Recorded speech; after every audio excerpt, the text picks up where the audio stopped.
Hoje estamos falando sobre a lei que estabelece a obrigatoriedade do ensino da história da África e das culturas afro-brasileira e indígena nas escolas do Brasil.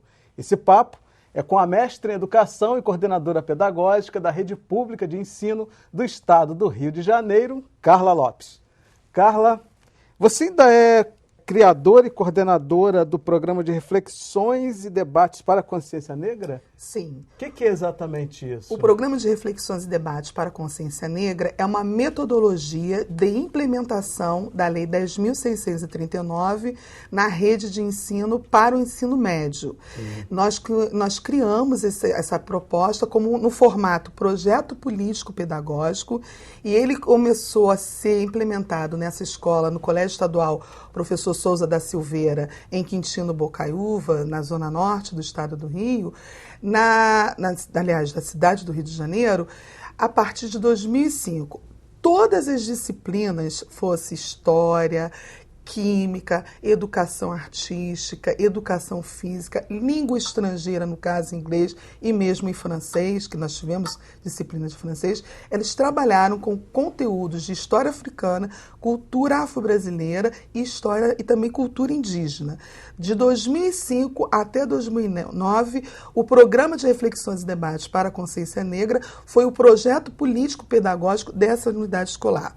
E por este trabalho que a gente desenvolveu, nós recebemos, inclusive, uma menção do Ministério da Educação como uma boa prática de implementação da Lei 10.639 e uma referência, porque até então, no ano de 2005, nenhuma metodologia era implementada como projeto político-pedagógico. Isso é muito importante, porque provoca... Porque não é só a lei, né? Não basta só a lei, né? E você não tem é que só ter uma ações... disciplina. Isso. E você não é só uma disciplina. Não se priorizou que história, língua portuguesa, literatura trabalhassem esses conteúdos, mas se priorizou que todas as disciplinas do currículo escolar daquela unidade escolar trabalhasse com este conteúdo, provocando que a interdisciplinaridade, provocando até mesmo a transdisciplinariedade entre essas disciplinas.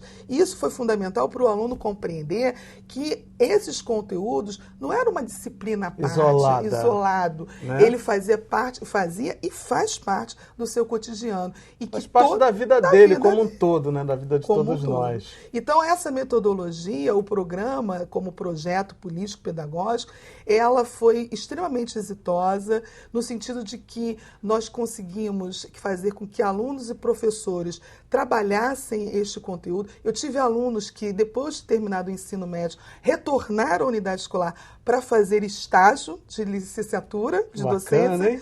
Porque sabiam que na escola se implementava a Lei 10.639 e hoje o projeto, o Programa de Reflexões e Debates para a Consciência Negra, ele extrapolou os muros escolares, ele saiu da escola. Hoje ele é um observatório de práticas, de políticas educacionais voltadas para a educação, para as relações étnico-raciais, e onde eu procuro dar visibilidade a todo o processo desenvolvido nas diferentes unidades escolares, não só da cidade do Rio de Janeiro, do estado do Rio de Janeiro, mas também procuro visitar outras propostas, como foi o caso ano passado de conhecer um trabalho realizado pelo Arquivo Público do estado do Rio Grande do Sul, que capacita, qualifica professores para implementar a Lei 10.639 e 11.645. Então, a nossa proposta hoje é ser esse observatório. É uma metodologia, sim, e qualquer pessoa, qualquer professor, qualquer gestor escolar que queira implementar, é só vir falar conosco que a gente dá todo o auxílio para implementar esta metodologia, mas também é um observatório do que se está fazendo, o que está se fazendo para a implementação dessa legislação educacional. E muita coisa tem que ser feita, né? Muita. O país é imenso. Agora, me diz uma coisa, para a gente deixar claro, ou escuro, né?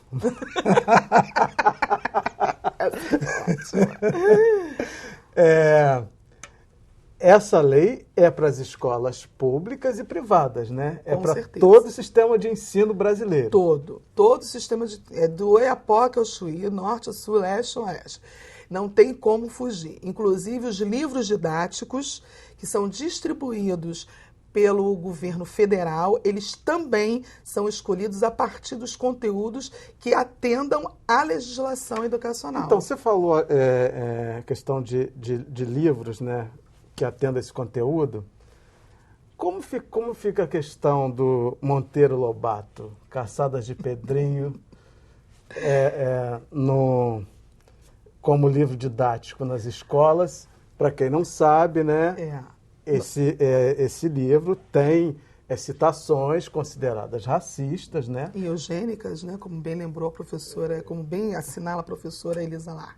E esse livro, eu não sei se ainda faz parte... É um livro pedagógico que é usado nas escolas, é isso? Ele é um livro paradidático, né, As Caçadas, né, toda a obra de Monteiro Lobato. Ela faz parte, com certeza, dos conteúdos de literatura, mas o importante é que hoje já existe um parecer que foi elaborado pela nossa ministra, né, Lina Gomes,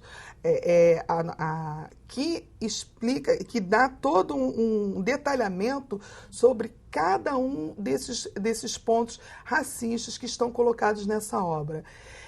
A obra ela não foi retirada do mercado, infelizmente, mas tem um lado bom também. Qual é o lado bom disso? Como ela traz, ela para ser distribuída, ela tem que abordar todo um detalhamento que aponta os dados, os conteúdos preconceituosos, os conteúdos que vão, que reafirmam uma consciência de preconceito racial. Então, muitos dos nossos professores, ainda que insistam em utilizar, tem que fazer referência a este parecer em que é apontado todas as questões de preconceito racial existentes nessa obra. Ou seja, estimula a discussão. Com certeza. Porque sem citações, inclusive, acho que, eu não sei exatamente, mas tem trechos que chamam a tia Anastácia de macaca, não tem algumas coisas nesse sentido? Na verdade, existiu também, é preciso levar em consideração que nós, de uma certa maneira, todos nós, professores, o cidadão, sempre tivemos, infelizmente, essas obras como referenciais para a nossa formação, e é por isso que o preconceito ele fica introjectado dentro da criança. Porque é naturalizado, jovem, e se torna naturalizado. Quando jovem, na minha fase de alfabetização, eu conheci um livro, eu fui alfabetizada num livro chamado O Sonho de Thalita, que você tem a personagem negra trazida como realmente com uma imagem de um macaco. Então, estas obras, ao longo desse tempo, estão sendo revistas, o Conselho Nacional de Educação tem feito pareceres para que elas sejam retiradas do mercado. E ainda que haja uma insistência em utilizá-la, é preciso referenciar ponto a ponto cada um desses itens que foram indicados como contendo mensagens preconceituosas. Ok, vamos ver esse vídeo aqui, porque eu quero entrar nessa discussão aqui antes que acabe o nosso tempo. Trabalhando já há 30 anos no campo da educação, encontro-me hoje revendo tudo o que desenvolvi e desenvolvo frente à chamada da consulta pública da Base Nacional Comum Curricular. Estamos saindo de um polo de conteúdos predominantemente eurocêntricos para outro intercultural, que evidencia a multiplicidade étnico-racial formadora de nossa sociedade. Como é que é desconstruir isso dentro do professor? Muito difícil. Porque, como você falou aqui, tem professores que estão 20, 30 anos trabalhando e, de repente, ele se dá conta que ele tem que trabalhar com esse conteúdo que ele não domina, que ele não entende e que ele nem consegue identificar a necessidade de. Como reverter isso aí? Bom, na verdade, atualmente, a gente tem tido aí as universidades públicas e privadas investindo na inserção de disciplinas que possam dar conta para esse professor que está se formando em ter esse conteúdo para que ele possa implementar a legislação. Para aqueles como eu, que não viram história africana, cultura afro-brasileira na sua formação, porque eu sou formada em História, eu me graduei em História, e que a gente muito dificilmente também chegou a conhecer, a ter contato com conteúdos, às vezes, até mesmo da ditadura militar. Para nós que ficamos sem esse conteúdo, hoje nós temos várias especializações, mestrados, doutorados, mas é preciso que haja um engajamento pessoal. Exatamente. É o pessoal. Para aqueles que ainda não foram sensibilizados com essa necessidade, cabe ao coordenador pedagógico, ao gestor escolar, sensibilizar o seu corpo docente, o seu corpo a sua equipe técnico-pedagógica para estar trazendo esse conteúdo. A resistência é muito do desconhecimento. Eu não conheci na faculdade, na graduação, mas nada impede que você Mas tem possa... os valores pessoais, né? Claro. Por exemplo, o fundamentalismo religioso é um problema? Muito grave. Hoje o Brasil vive um problema de fundamentalismo religioso que impede o avanço de um diálogo interreligioso. Ou seja, a gente tem bancadas de determinadas religiões que impedem o diálogo e o conhecimento das religiões de matrizes africanas.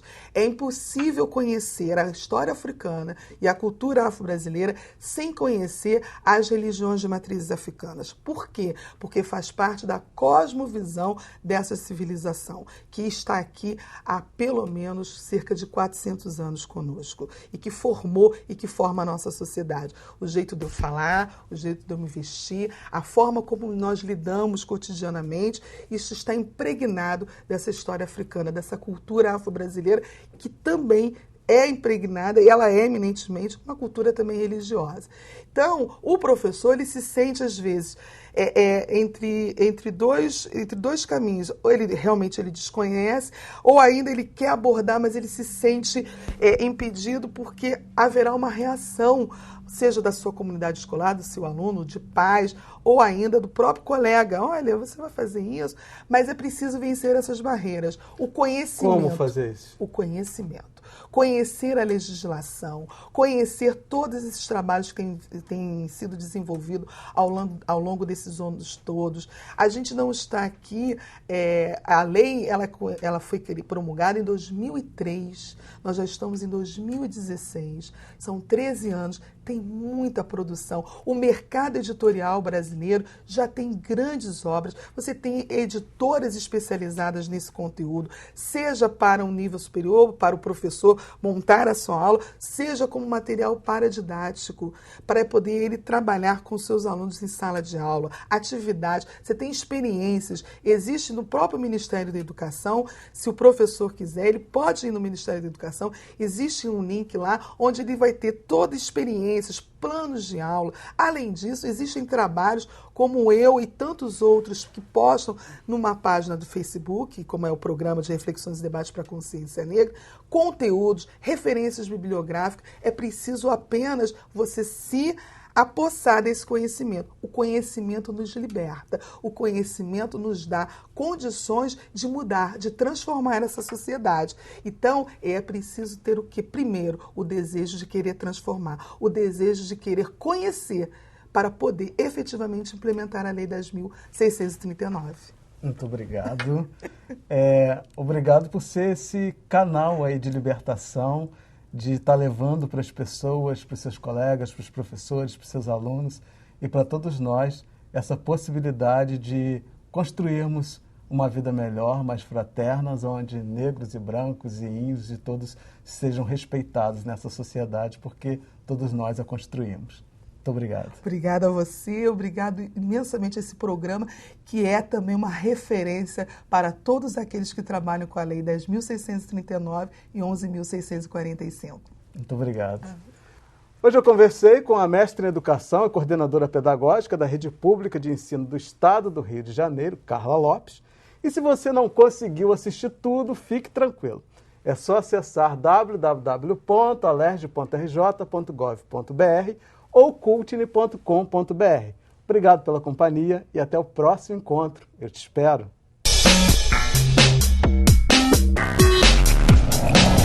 Há uns tempos atrás, quando até 10 anos atrás, que você falava de literatura afro-brasileira ou literatura negra, era uma temática muito mais desconhecida.